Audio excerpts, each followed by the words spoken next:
Good morning, everybody. Good morning.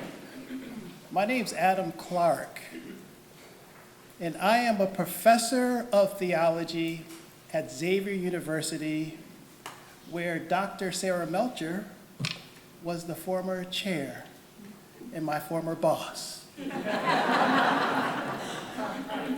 So I'm glad to be able to say a word to you in front of my boss. I'd like to lift up one part of that passage in Romans. Do not conform to the patterns of this world, but be transformed by the renewing of your mind. When we think about what it means to be Christian, many point to what one believes in the heart. Others point to what we love in our soul, but most neglect what we commit to with our mind. When someone asked Jesus, which of the 613 laws of Moses are the most important, Jesus remarked, "You shall love the Lord God with all your heart, with all your soul, and with all your mind." The discipline of theology, my discipline, is about loving God with your mind. My specialty is Black theology.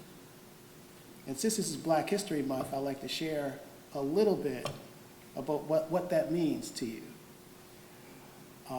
Most people, when they start to take Black theology courses, they have no idea what it is.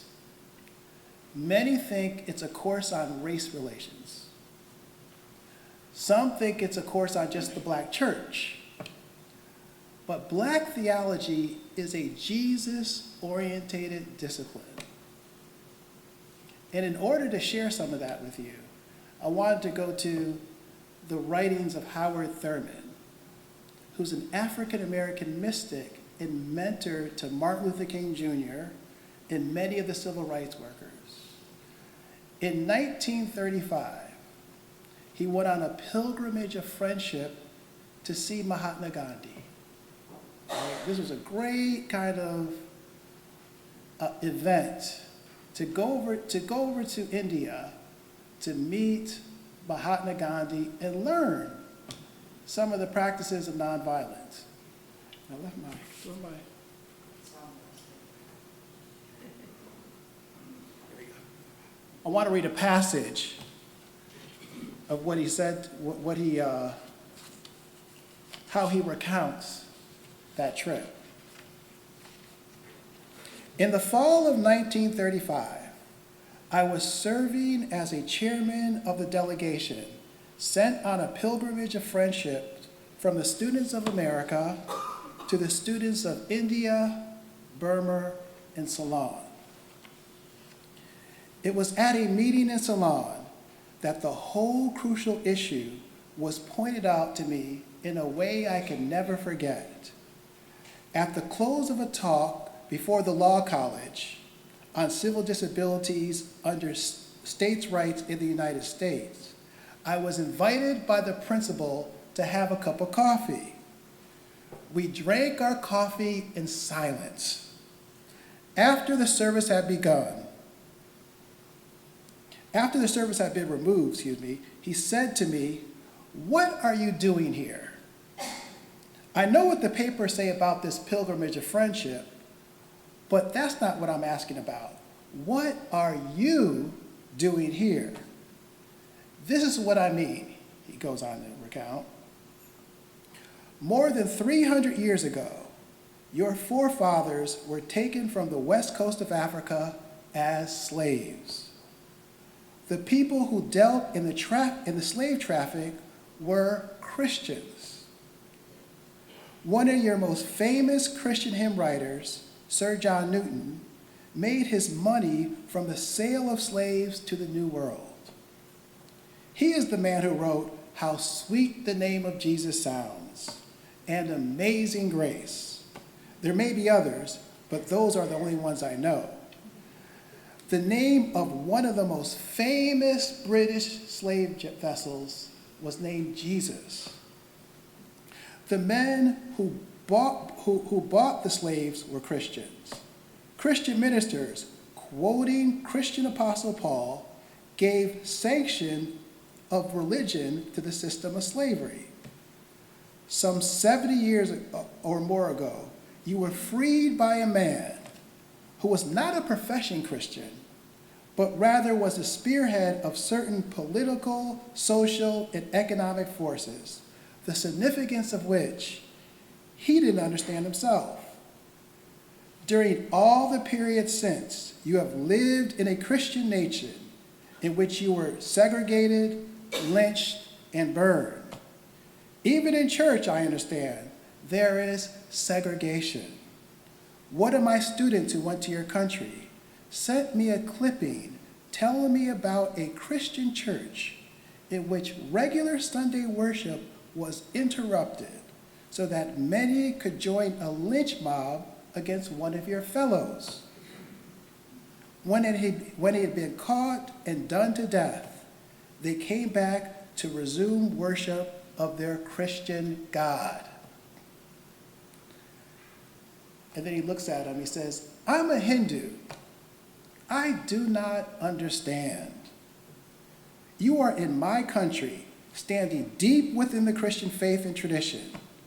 I do not wish to seem rude to you, but sir, I think you are a traitor to all the darker-skinned people of the world. And I'm wondering what you, as an intelligent man, can say in defense of your position. It was awkward.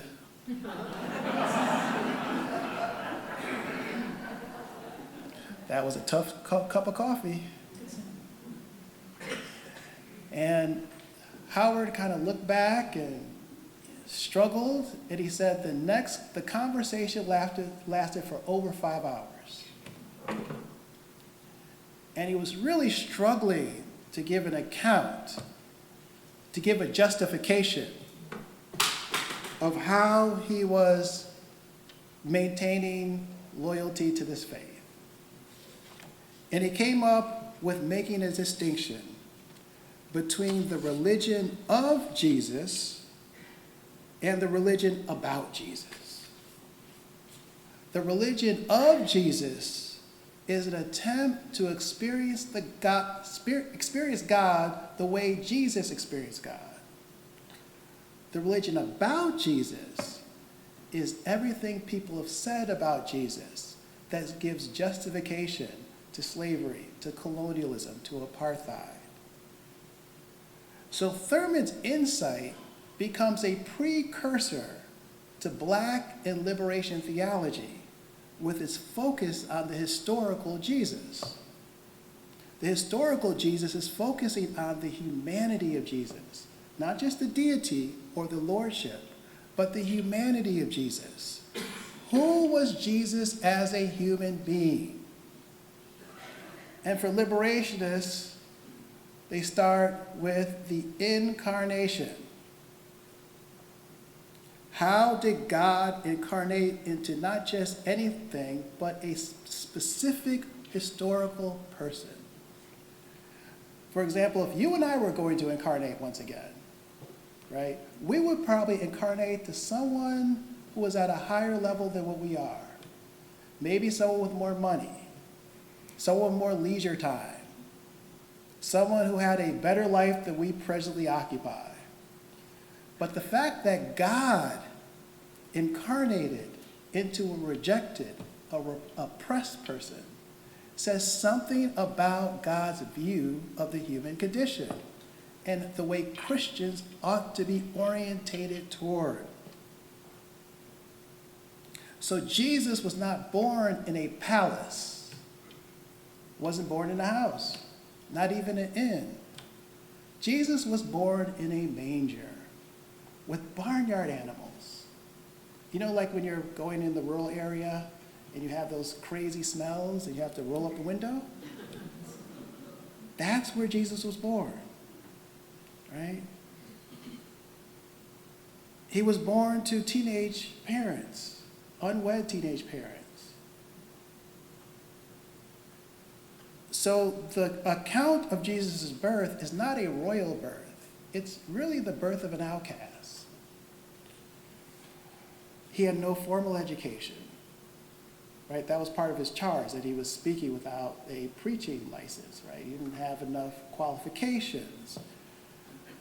He fled to Egypt, a country, as an immigrant, an undocumented immigrant, we could say, right?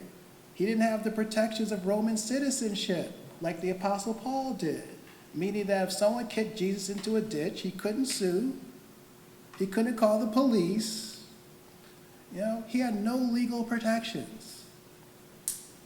So what we have here is a person who is living as an impoverished person. And the people that Jesus hung around with were not the religious professionals, the scribes and the Pharisees, but the outcasts, the marginalized.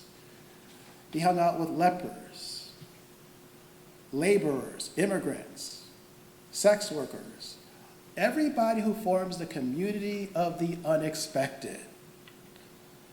His critique wasn't against explicitly bad or evil people, but more against the conventional wisdom of his time, the dominant assumptions of his age. These are God's people, are God's children, the stigmatized, the bottom-up looking at the world. The world is upside down, and this idea of Jesus hanging with outcasts is trying to turn the world right side up. Jesus was executed as a subversive. The first charge was blasphemy, as most people know, but the second charge was sedition, which is a political charge of trying to overthrow the state. And his death is simply trying to say that death does not have the last word, right? There's something that continues in the life of Jesus. So this is a gospel that threatened. Jesus did not die of natural causes. He was executed. So it's a gospel that threatens, that unsettles, that disturbs. And what black theologians did is they looked at this narrative and said, how do we translate this in contemporary time? This idea of unsettlement, of danger, because too much of Christian faith in the American context is too comfortable. Doesn't cost anybody anything to be Christian, but it costs people a lot to be Christian in the first century. So how do we translate that? And black theologians stepped back and said, as the cross is the underside of Roman Empire, blackness is the underside of American Empire. The black community are a crucified people. The crucifixion isn't a one-time event. There are continuous crucifixions that happen throughout history. So what we're looking at is not a sinful people, but a sinned against people, right? We're not focusing on the personal piety of a person. We're focusing on the condition in which they're in. So around the 1960s, when Malcolm started to raise his voice against what was referred to in that period as Negro Christianity, he would critique, and the civil rights movement specifically, he would critique the Christian identity of folks by asking them, why are you loyal to a religion that is not loyal to you? Right? Christianity is a white man's religion, Malcolm would say. It's a religion that uplifts white civilization and culture and puts down black history and culture. How do you expect to be free when you adopt the religion of your slave master, he would argue. When you look at Mahatma Gandhi, right, he didn't adopt the religion of his British colonizers. He was always a Hindu.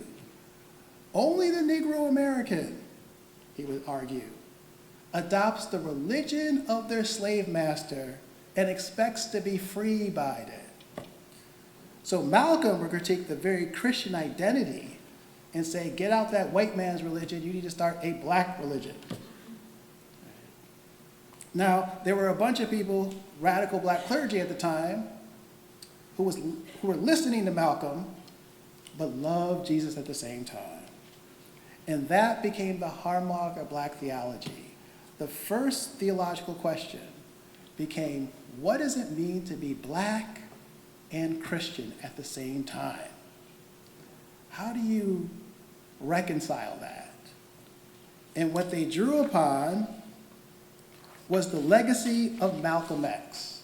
Malcolm X was the first person to popularize the term black. Before that, black people referred to themselves as Negroes.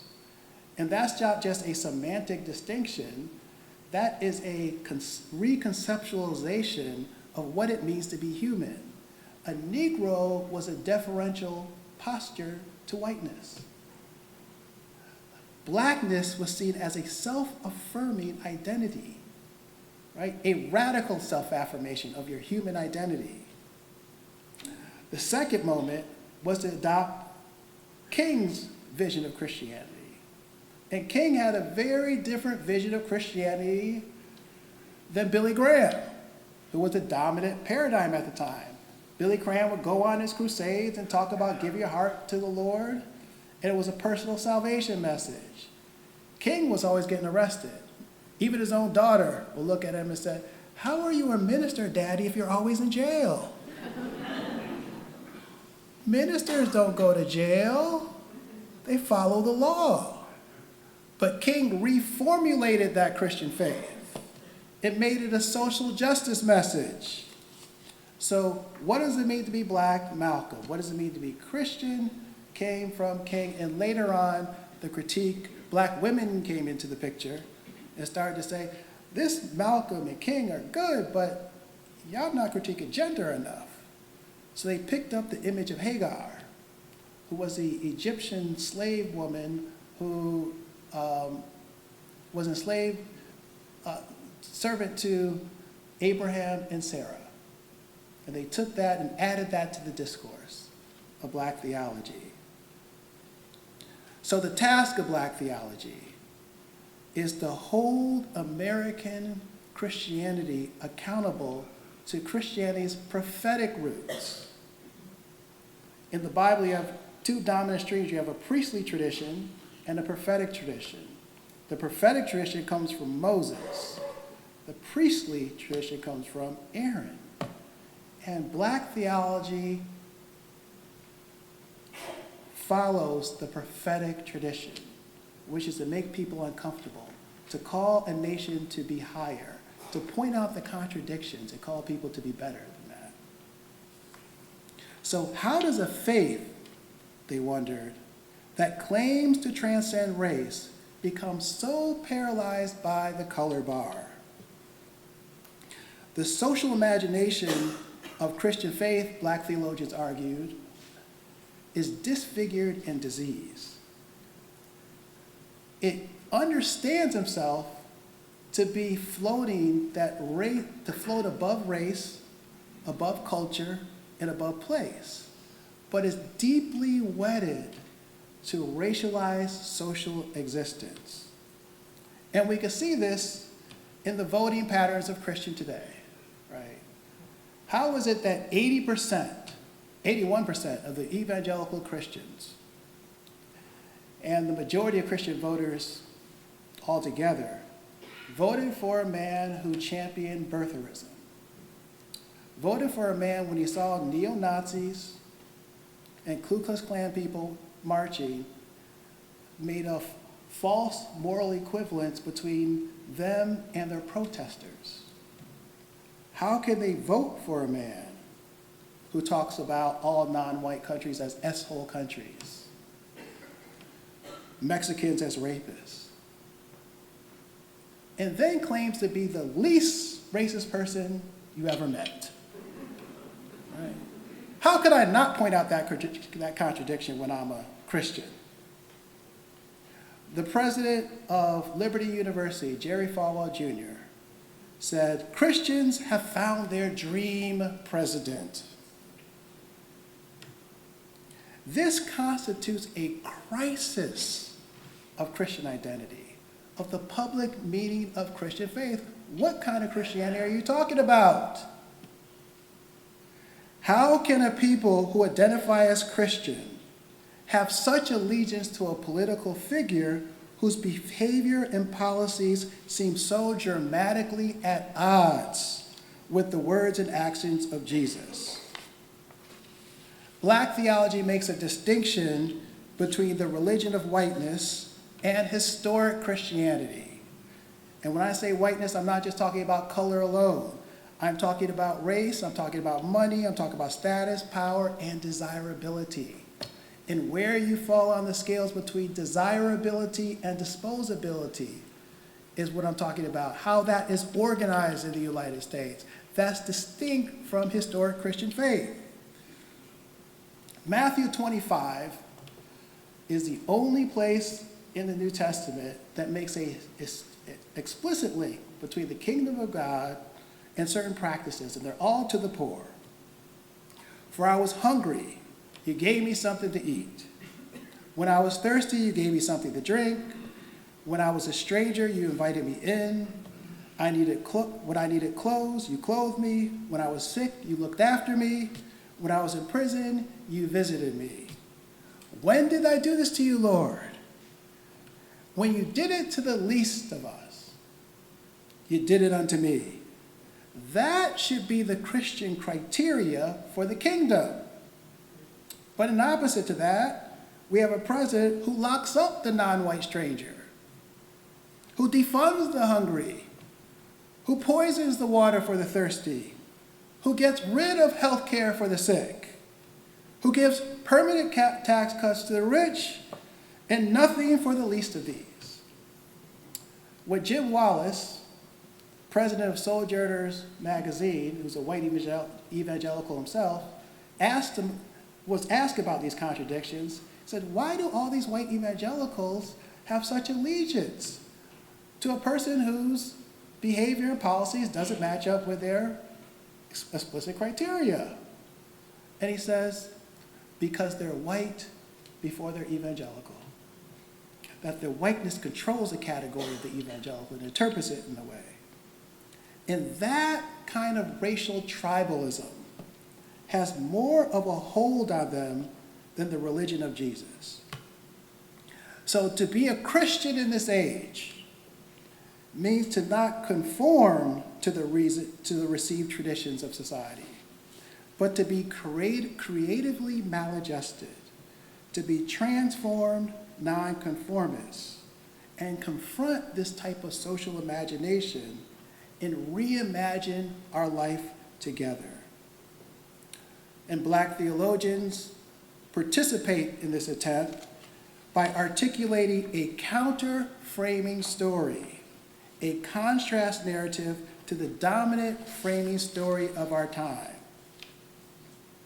America's Eurocentric framing narratives articulate the movement of history where whites are the chief architects of human civilization and the custodians of all things valuable and meaningful, and blacks are regarded as less than.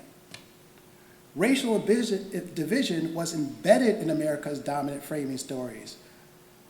Life in a white body was intrinsically worth more than life in a black body. And this axiom was part of the taken for grantedness of our culture, the unargued assumption presumed to be extension of the natural and divine order. If we adopt the vision of King, color has no intrinsic worth. Injustice anywhere is a threat to justice everywhere. We are caught in an inescapable network of mutuality, tied to a single garment of destiny. Whatever affects one directly affects all indirectly. For King, our primary human identities are not black and white. It's wrong and right. We must move, King would argue, from being thermometers that just record people's thinking and attitudes on justice issues to being thermostats that transform and regulate people's thinking. This is how we join God's healing activity, by placing our hopes for a better tomorrow above our fears of self-preservation. And for King, at least, this necessitates undergoing a revolution of values. A revolution that does not ignore color to become colorblind, but a revolution where people become love-struck and see color difference as part of America's promise, not its problem. As sources of collective enrichment, not division. A true revolution of values, according to King, will cause us to question the fairness and justice of America's religious and democratic heritage. On the one hand, we are called to play the Good Samaritan on life's roadside, according to King, but that's only the initial act. One day we must come to see that the whole Jericho road must be transformed so that men and women will not constantly be beaten and robbed as they make their journey on life's highway. We must do more than fling coins at beggars. We must come to see that the edifice that produces beggars is restructured. King and the Black theological tradition push us to face the fact that our hope for a better tomorrow begins today. We are confronted with the fierce urgency of now. And there's such a thing as being too late. Procrastination is a thief of time, and life is full of lost opportunities. But according to King, this may be humankind's last chance to choose between chaos or community.